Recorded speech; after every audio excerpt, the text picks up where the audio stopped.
ইমাম আহমদ ইবনে হাম্বল, রুটির দোকানদার, শাবুন খাব্বাস, যুবক, রুটি বানাচ্ছে। যে সালাম দিলেন, আসসালামু আলাইকুম। বাবা, শীতের রাতে বিপদে পড়েছে, যাওয়ার জায়গা নেই।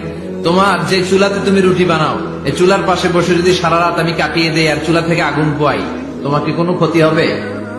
যুবক বলেন, না না, কোনো ক্ষতি হবে না। আহলান ওয়া সাহলান, ইয়া মারহাবান বিক, খোশ আমদেদ, এটা তো খুশ নসিব আমার। আপনি আগুন পোয়ালে আমার সমস্যা কি? আসেন। ইমাম আহমদ ইবনে হাম্বল যুবককে শুকরিয়া জানিয়ে, আল্লাহর শুকরিয়া করে চুলার পাশে বসে আবার হাদিস পড়তে লাগলেন।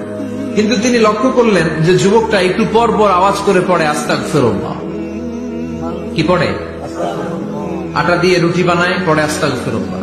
রুটির খামির বানায়, পড়ে আস্তাগফিরুল্লাহ। খামির গুলো দলা বেঁধে গোল গোল করে সাজিয়ে রাখে, আর কি পড়ে? বেলুন দিয়ে এগুলোর বলে চুলার ভিতরে ঢুকায় দেয়, আর কি পড়ে? কেউ রুটি কিনতে আসলে তার হাতে রুটি তুলে দেয়, আর কি পড়ে? টাকা দিলে টাকা নিয়ে ক্যাশ বক্সে রেখে দিয়ে কি পড়ে? শুধু পড়ছে আস্তাগফিরুল্লাহ, আস্তাগফিরুল্লাহ। ইমাম আহমদ ইবনে হাম্বল তো অবাক, ঘটনা কি? এই যুবকের হলোটা কি? শুধু আস্তাগফিরুল্লাহ।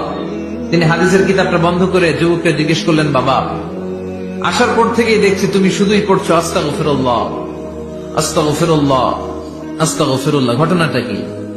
কেন এত তুমি ইস্তিগফার পড়ো? যুবক বলল,